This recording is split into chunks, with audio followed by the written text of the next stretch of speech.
સીતારામ બધાઈને. કાલે એક દિવસ ગઈ હતી મારા બેનના ઘરે. એક દિવસ ગઈ. આજે સવારમાં 8:30 વાગે તો ત્યાંથી નીકળી ગઈ. 8:30 તો 9 થયા ને ત્યાં પહોંચી ગઈ. નાહી ધોઈ ફ્રેશ થઈ અને બેસી ગઈ. પહેલાં તો શ્વાસ લઈ લઉં ને પછી કામની શરૂઆત કરું. એક દિવસ ઘર આપણે છે ને મૂકીને જઈએ ને લેડીઝ, એટલે ભલે હજી બધું કરે ખરી, પણ કચરા ને બાળતાનું ખાલી બાને હાંચવાને, એટલે એનો આભાર, ખૂબ ખૂબ આભાર. બાને હાંચવી દીધા. અને ગરમી એટલી બધી છે, આપણે એમ થાય કે ગામડામાં ગરમી નહીં થતી હોય, પણ ગામડાની અંદર એટલી બધી ગરમી થાય કે ગરમ લૂ એકદમ વરસે, ક્યાંય શાંતિ નથી ગરમીમાં એટલી. ત્યાંય એક દિવસ રોકાણીને ક્યાંય બેઠા બેઠા, એક તો આપણે જે છે ને ટહેડા કરવાની આદત હોય, એટલે બેન ને બેનની છોકરીને બધા છોકરાને કાંઈ કરવા ના દે. માસી તમે બેહો, માસી તમે માં બેહો બેહો બેહો કરીને પકડીને ઓલો હળેડથાણા માણસ હોય ને એને હળેડ ન થાય ને ત્યાં સુધી મજા ના આવે. એટલે ઉલટાનું શરીર આખું જલાઈ ગયું. એક દિવસ હાવ આરામ કર્યો એટલે ઓલા તમારા જીવને જ્યારે વાર શાંતિ જ ના હોય. શરીર જે છે ને એને તમે જેટલી કસરત આપો ને એટલું એનું આપણું સ્વાસ્થ્ય સારું રહે. પડ્યા શરીર કાદુ જેવું, ગારા જેવું થઈ જાય. એટલે આજ તો ગાયઠકના બીમાર હોય ને એવી હાલત થઈ ગઈ. ભાઈ ગઈ સવારમાં ઉઠીને કે બપ્પા હવે મારે રોકાવું નથી. એક દિવસ તો માંડ કાઢ્યો. ઘર વિના તળ નહીં અને તળ વિના તીરથ નહીં. 4 ધામની જાત્રા કરવા માટે હરખે આપણે થેલા બેલા ભરી અને નીકળી પડીએ. એટલો ઉત્સાહ હોય, પણ જેવા 3 કે 4 દિવસ આપણે ફરી લઈએ અને પછી જે થાકીએ. હું અઠવાડિયું જાત્રા કરવા ગઈ હતી ને, એટલે મને ખબર છે 10 દિવસ, હા, એટલા થાકીએ. એક તો કામકાજ કાંઈ નહીં, બસ રેડીમેડ ખાવાનું પીવાનું, રખડવાનું ફરવાનું, અને આપણો ક્યાંય મેળ ના આવે. એમાં સગાવાલાને ત્યાં તો ગયા હોય તો મજા આવે, આપણા ભાંડેડા ભેગા થાય, આપણી સુખ દુઃખની વાતું કરીએ. વાતું તો અમારે તો સુખ દુઃખની કંઈ હોય નહીં કાંઈ, બસ અમારી રાજલીન કે તમારા બા તો બહુ લોહી પી જાય. નાનું બાળક છે, સ્વાભાવિક છે. એ અહીં એક વખત આવી હતી ને, તો બા મને ખેંચી કરતા હતા ને, એટલે એ જોઈ ગઈ હતી. એટલે બાળક તો બાળક છે, પણ આપણા ઘર વિના આપણે ક્યાંય ચેન પડે નહીં. હજી તે સવારમાં ફોન કર્યો કે વાંધો નહીં, તારે રોકાવું હોય તો રોકાઈ જા, બા હાવ શાંત છે, કાંઈ તોફાન નથી કરતા, અને તારે રોકાવું હોય તો રોકા. પણ મારું શરીર જે છે ને ઉલટાનું જલાઈ ગયું. બેહીને કંઈ કામ આપણે કરવા ના દે, રસોઈ કરવા ના દે, આઘા પાછું કરવા ના દે, ખુરશી ઢારીને કે બેહો ને આપણે બેઠા બેઠા છે ને હફ ના થાય ક્યાંય. અને એટલો બફારો થાય. ઝાડવા બેનના ઘર છે, પણ જરાક આમ આઘેરું જવું પડે. તો આપણે એ કામ કરતા હોય ને આપણે ઝાડવા નીચે એકલા બેઠા હોઈએ, આપણે મજા ન આવે. તો પછી હું ગમે નહીં આપને. એટલે આવતી રહી. આવીને જો બસ સીધી ફ્રેશ થઈ આવી, અને હવે બેહી પહેલાં લઉં, પછી કામની શરૂઆત કરું. બાને નવડાવવા છે. કાલે બાને હજી તો નવડાવે તો ખરી, પણ મને જ્યાં સુધી હું અમારી હાથે ના નવડાવું ત્યાં સુધી મજા ના આવે. સરસ મજાનો સુવિચાર યાદ આવે છે કે હે માનવ, તું કર્મથી ડર, ધર્મથી ડરવાની જરૂર નથી. કદાચ ધર્મ કરવાની અંદર તારે વહેલા મોડું થશે તો ચાલશે, પરંતુ તારે કર્મો તો કરવાના જ છે. પરંતુ તું કર્મ કર ને ત્યારે વિચારીને કર, કારણ કે બધું છોડી દેશે. કર્મ ક્યારેય આપણો સંગાથ છોડશે નહીં.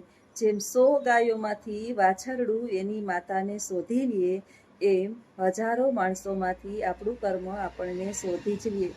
તમે એક જગ્યાએ દુઃખી હોય ને, પછી તમે જગ્યા ચેન્જ કરો, વાં જાઓ. જગ્યા ચેન્જ કરવાથી, બદલાવાથી, દૂર ભાગી જવાથી આપણું કર્મ જે છે ને એ આપણો પીછો છોડતું નથી. બધી જગ્યાએ આપણી પાછળ જ આવે. એટલે એક વખત જે છે ને, પ્રેમાનંદજી મહારાજ, વૃંદાવનના જે ખાસ આપણે કહીએ બધાના પ્રિય એવા પ્રેમાનંદજી મહારાજને એક વખત પ્રશ્ન પૂછવામાં આવ્યો કે મહારાજ, કર્મ અને ધર્મ આ બેમાંથી મહાન કોણ છે?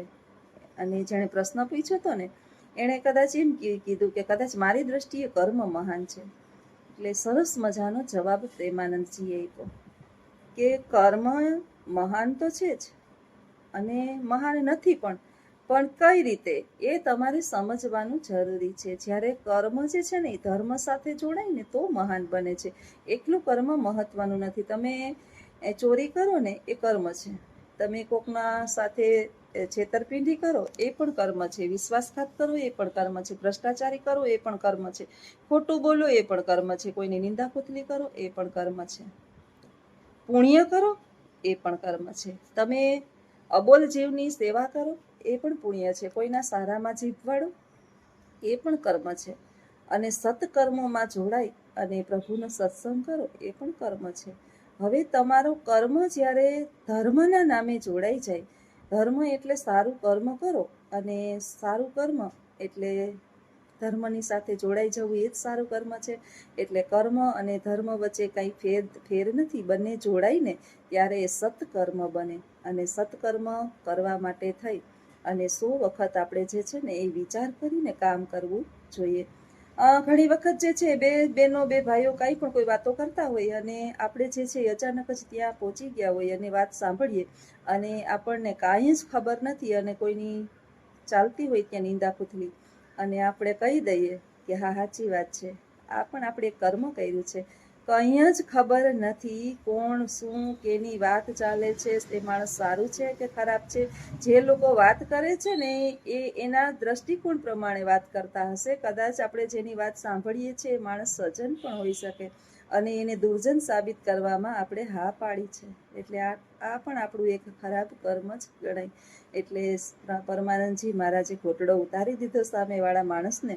પ્રેમાનંદજી મહારાજે કે કર્મ જે છે ને એ ધર્મ સાથે જોડાઈને તો એ સત્કર્મ બને અને એ પુણ્ય ભેગું થાય આપણું. એટલે કદાચ આપણાથી આખો દિવસ પુણ્યના કાર્ય ન થાય ને તો પણ ચાલશે, પરંતુ એ પુણ્ય આપણું કર્મ જે છે એ દુષ્કર્મ ના બને ને. જો દુષ્કર્મ સત્કર્મ આ બે કર્મ જ છે. હવે આપણે કયું કર્મ કરવું ને એ તો આપણા ઉપર આધારિત છે. એટલે આપણું કર્મ દુષ્કર્મ ના બની જાય એની ખાસ કાળજી સાથે આપણે જો કામ કરીએ તો વાંધો આવે નહીં. વધારે તો હું એટલા માટે ત્યાંથી બેનના ઘરેથી આવતી રહી કે ત્યાં સપ્તાહનું આયોજન છે. રાતડી ગામની અંદર સરસ મજાની સપ્તાહ બેઠી છે. હવે સપ્તાહ બેઠી હોય એટલે માણસોની ગીરદી ને ભીડ ને બહુ વધારે પ્રમાણમાં ગરમી થાય ને બહારનું પછી આપણે ખાવાનું મેળ ન આવે ને આપણે જઈએ એટલે એ લોકો ન જઈ શકે ને ઘરે બનાવે ને આ બનાવે ને આ બનાવે ને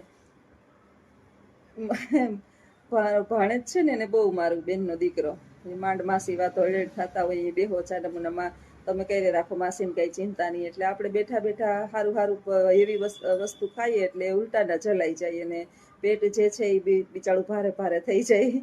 એટલે સગા સંબંધીઓ વાલા આ આપણું એક હૂંફ છે. સારા સગા હોય ને એ આપણી હૂંફ છે કે આપણે ગમે 2-5 દી રોકાઈએ તો. પણ ગરમી એટલી આપણી દુશ્મન થઈને અત્યારે ઊભી છે કે આપણને ક્યાંય ચેન નથી પડતું. અને પાછું મારો સ્વભાવ તો એવો છે કે મને બેઠા બેઠા ક્યાંય ગમે નહીં. કામ ન કરું ને ત્યાં સુધી ચેન ન પડે. કામ કરવું એ એક કર્મ છે ને બેઠા બેઠા ખાવું એ આપણું કામ નહીં. એટલે કર્મની તો સરસ મજાની જેટલી વ્યાખ્યા આપીએ એટલી ઓછી છે.